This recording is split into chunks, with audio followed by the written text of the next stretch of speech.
And now I would like to invite my friends from Austria, Change the Game Initiative, to make a comment. As Sonia asked, is it provocative? And it was on agenda, so it's not a surprise. You can just do it from there if you want, whatever feels more comfortable. Yes, some personal reflection. First of all, I'm very grateful being part of this day. I'm really impressed by all these great ideas and really doing things, and not only talking about things, but really doing things and implementing projects. And I think what would be really also helpful is like to go one step further even, and not only speak on a, let's say, on a mental or a cognitive level about innovation, but also, you know, really speaking about some personal reflection, those who did these activities and who are doing things. Innovation is very often connotated with joyful playfulness and very positive. But my experience with working with organization is also the other side. So it's not always happy and playful. It's if you take it seriously and if you speak about maybe breakthrough or radical innovation, it goes down to very personal value systems, mental models, etc. And if you don't address them, you only stay in the existing space and maybe improve a little bit, make the, I don't know, this pen red instead of black. But if you really want to break out of this, of the existing paradigms, you have to reflect on your own mental systems, patterns, etc. And this is not, usually it is not very comfortable. So you have, maybe it has to do something with fear. You have to let go of pillars you maybe, I don't know, think the last, build your thinking the last 10 years, and then suddenly these pillars maybe start to collapse, and you have to, you know, you're standing like in a room without anything to hold on, and you don't know which direction to go. But I think this is a very critical element really in this breakthrough innovation context to come up with something new.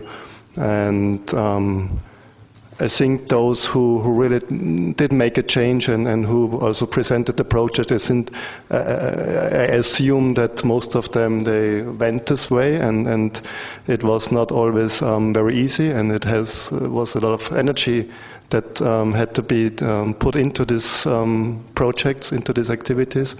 And maybe we have time at another place or meeting to maybe also speak about those things, because I think it's very important also for those who still stay in the thinking, that, you know, get some guidance how to transform thinking or thoughts into action. But for this day, as I said, I'm really grateful being here. It was very inspirational for me. I also didn't know that so many activities exist here in Slovenia on a very broad scale.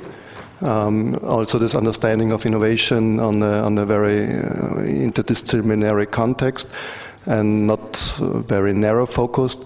And I'm really seeing flowers to blossom, and hope that these people, these projects, you know, initiate other people to do the same, and seeing innovation not to doing something new, but maybe to doing something new with some meaning, with some combining sense making for a better future. Thank you very much, Thomas. And of course, Stefan, please. So from my side, thank you all for sharing this day, for all the extraordinary learnings I could take home, and not only take home, I have to tell some stories, I guess, yeah, globally. I'm really impressed about this place. Actually, I wasn't aware about some facts. One is, and that is very pragmatic, it's only 3.5 hours away from my hometown.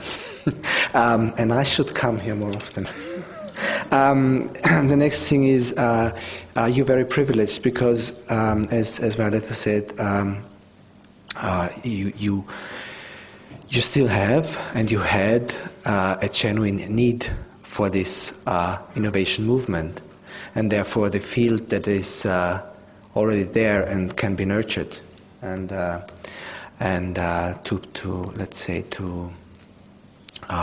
to nurture a field is an advantage. Then, if there is a given field, like if there is already history, if there is already a structure, for instance, towards innovation, and then you try to change it, because then comes in what Thomas now said, there are already people who have beliefs, and there are already people who have the worldview, and you might break their rules, and well, they won't let you for a long time, let's say that.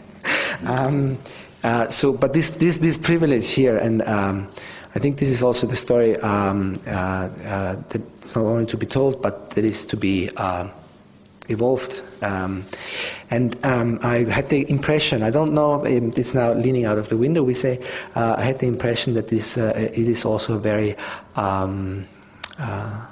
privileged space here because of the favor towards arts and towards culture. And there is one small dream still in my life, which is one big festival about the beauty of the mind. And maybe there is a place where we can establish it. That means bringing us together again, but in another context that is out there, not in here. I would like to work with all of you in the future. Maybe, and this could be an idea, but also then to connect these ideas with other people in the world who feel similar and who want to be engaged. There you have another privilege, and this is the one passion. You have the privilege of Violetta, I must say that.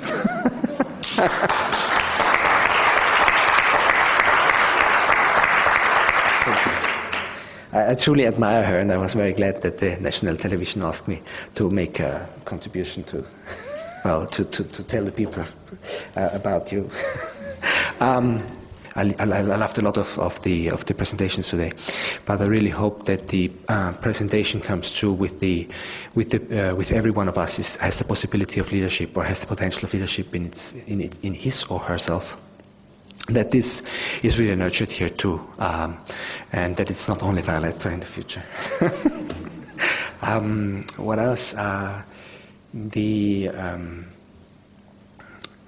hope we stay connected. I hope Change the Game can still or have more ambassadors even in the future here in Slovenia, and we can really develop some wonderful projects and come from the know-how to the do thing. And there is one thing I have to mention. There was, who. What I'm a little bit missed today is I couldn't get into relation with every one of you. If any one of you has time left, we want to stay until tomorrow, so we have the whole evening and the night. So please show us your city. Thank you.